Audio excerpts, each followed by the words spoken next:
LCR Radio. Obviously, you know that there aren't many jobs like this in the major leagues. Just in general, how excited are you to be back doing what you did previous? I'm extremely excited. As Rick mentioned earlier, it's a little bittersweet because I became good friends with Robert. And I'm glad that, at this point, this opportunity has arisen. And I'm glad that he was a person that was encouraging me to be part of it.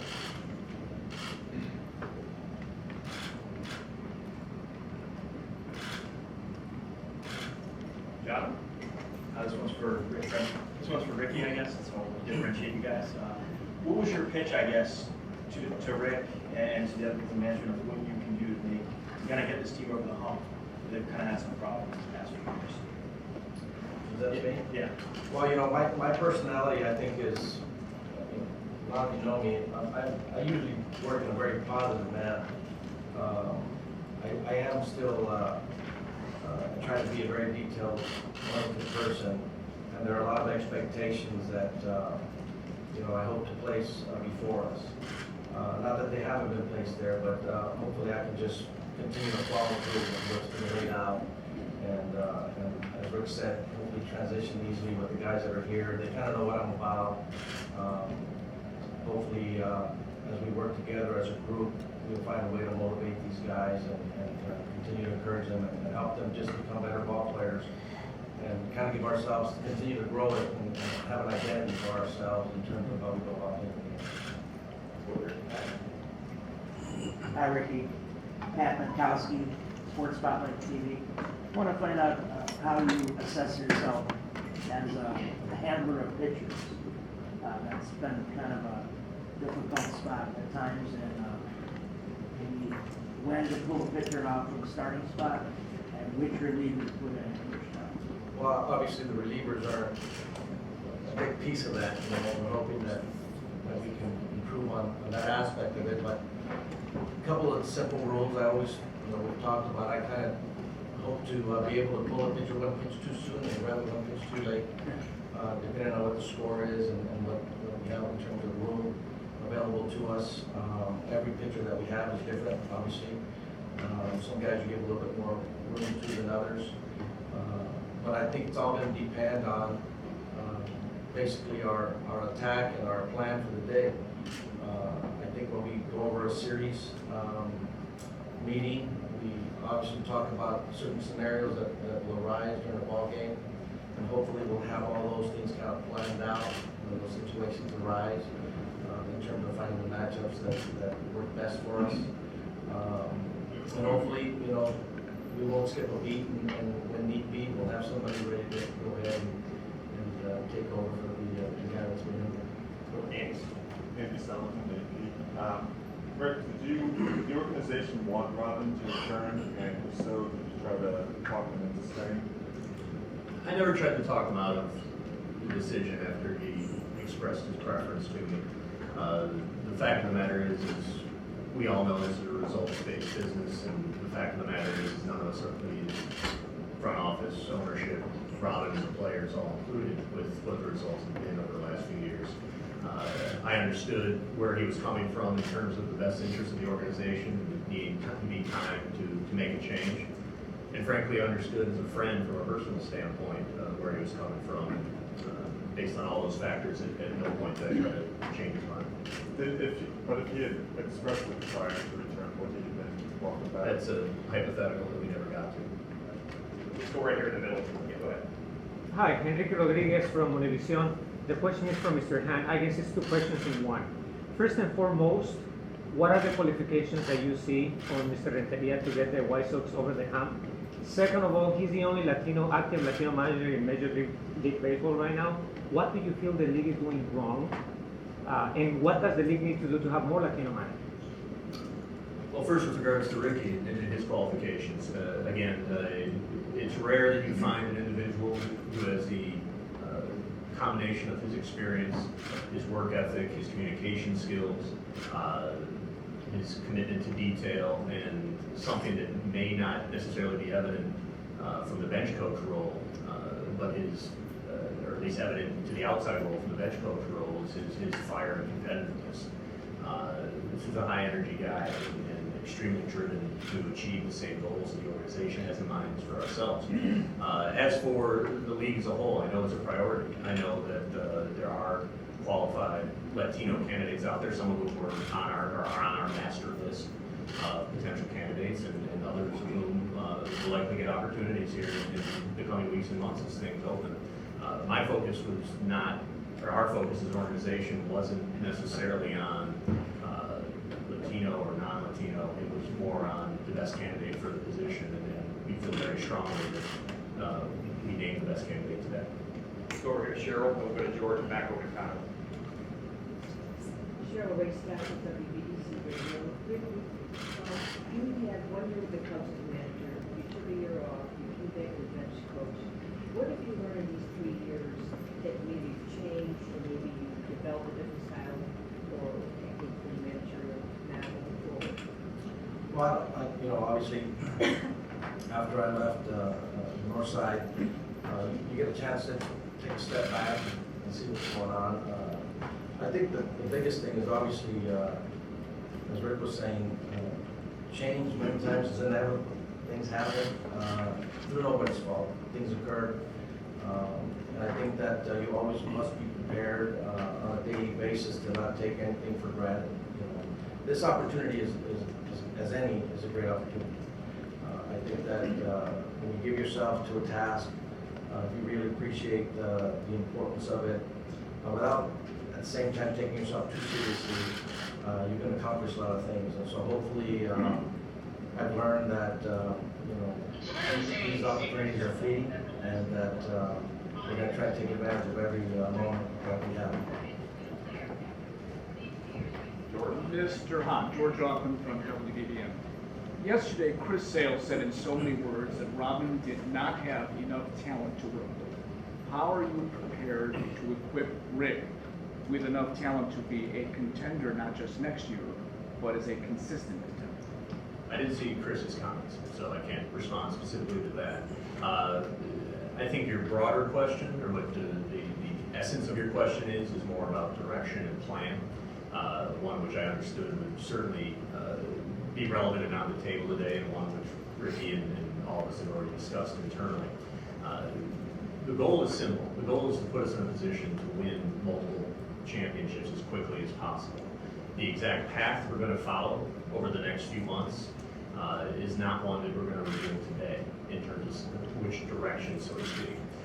Everything's been discussed this offseason, or excuse me, I should say this over the course of the second half of this season, ranging from a more expansive and aggressive effort towards adding to this core, put ourselves in a position to win with this group quickly, to the other extreme of is it time to take a more drastic step back and focus more down the line and use our current assets to build ourselves up in the future.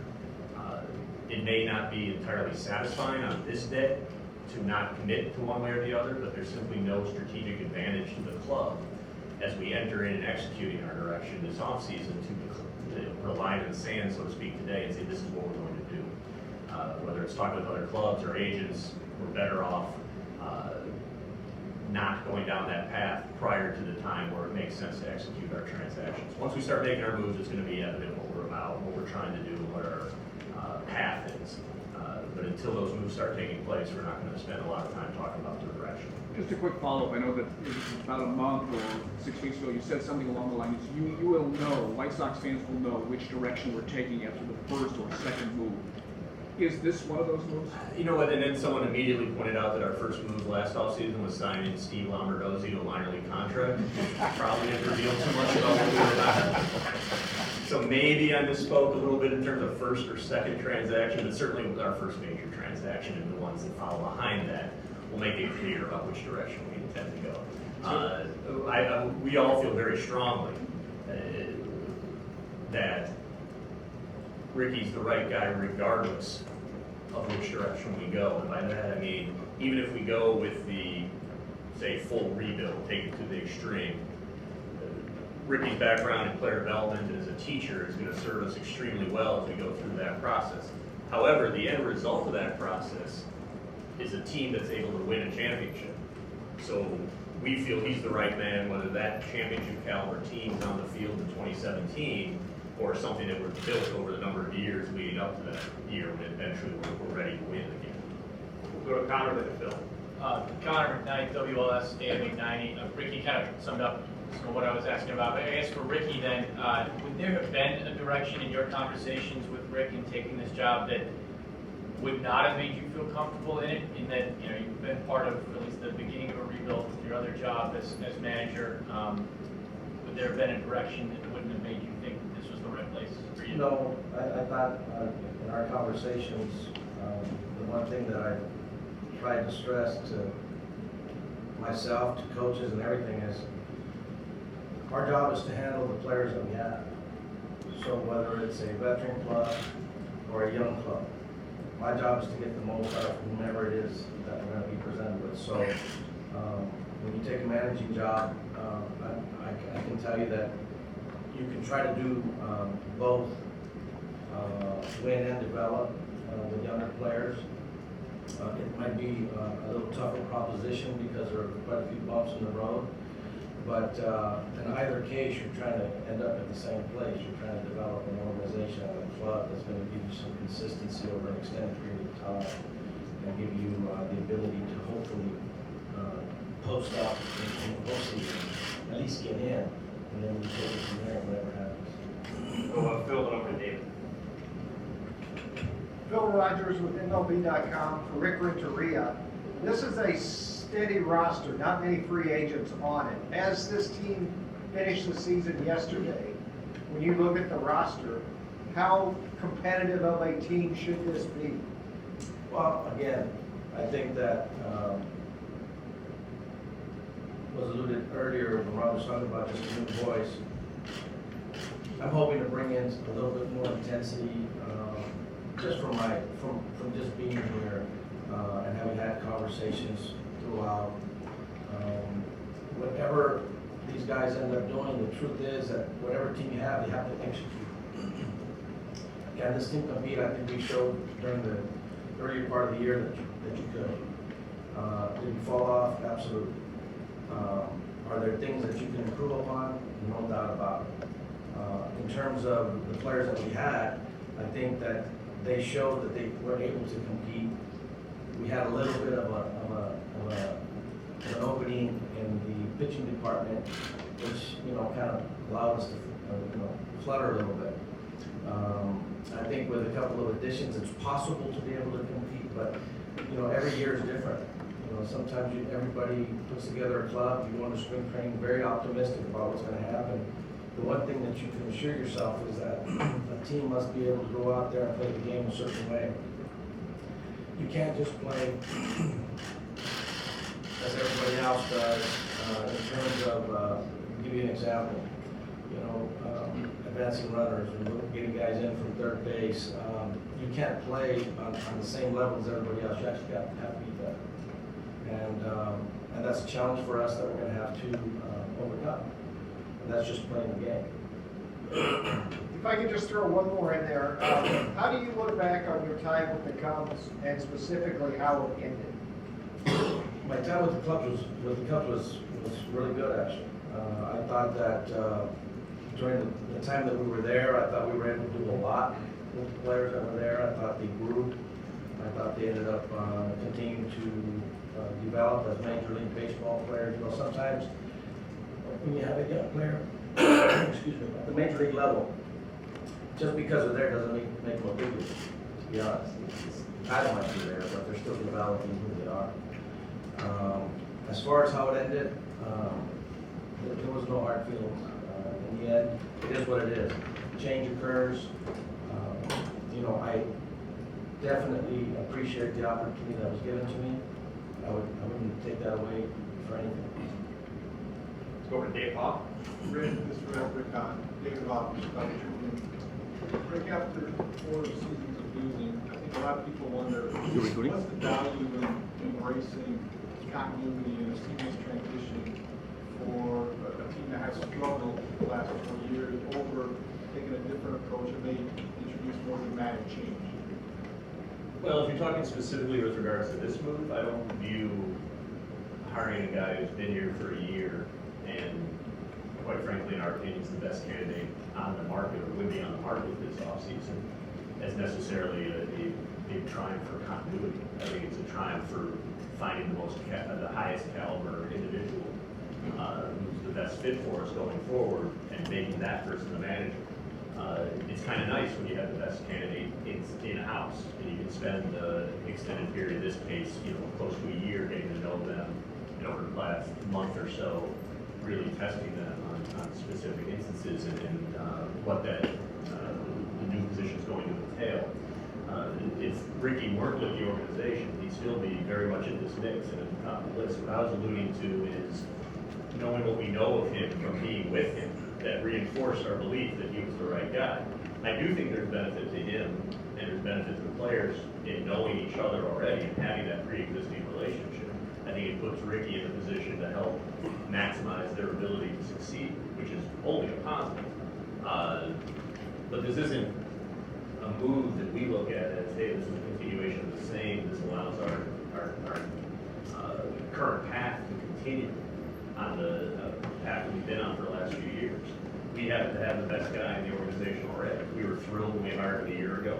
Had this year gone the way we had hoped it would go, in all probability, he's not here next year. Robin's still a manager, and Ricky's managing somewhere else in the big leagues. So we sure weren't going to look away from the best candidate simply because he happened to already be here. We have time for a couple more questions. Over here to Mark. We're kind of hoping that kind of for Rick Hahn and Rick Renteria, I guess. The coaching staff, has that got changed much? And obviously, you signed a new bench coach right up the. Yeah, we were obviously the bench coach opening. We've had a few conversations already over the last few weeks about the coaching staff. At this time, we won't have any announcements to make. We'll hold that off for later this month. Well, Rick Morrissey, and we'll come over to Lou. Rick Morrissey from sometime. Rick Hahn, can you talk about that USA Today story from a few days ago? It sounds like you're saying that the story that it was Robin's choice, but he wanted to come back or not. Is not true. Do I have that right? All I said is that the time frame of this was a little different perhaps than people have thought, and that this wasn't an overnight kind of thing. Robin didn't inform us in the last day or so that he wasn't coming back. The fact of the matter is again, out of his respect for the organization, he wanted to give us some time to prepare for this, so we've been working on this for over a month. The notion as to whether it was his choice or not, he was the one who initially expressed that he felt it was time for a change and he was ready to relinquish the position. And again, based on our relationship and our history together and me knowing him as well as I do, there was no instant where we got to the point of presenting it as, well, we want you to come back, do you not want to come back? It's just not how it evolved. It's, again, a testament to his character that he knew exactly where this organization was and he felt it was time for a change. Lou, I have no good fact. Lou Canellis with Fox 32. Rick Hahn, did you talk to any of the players to get any feedback on if they felt Ricky was the right guy to lead them in the future? I wouldn't say from that standpoint. I mean, we certainly didn't sit down with anyone and say, what do you think of Rick Renteria as your next manager? That's not really their role. It's not really appropriate.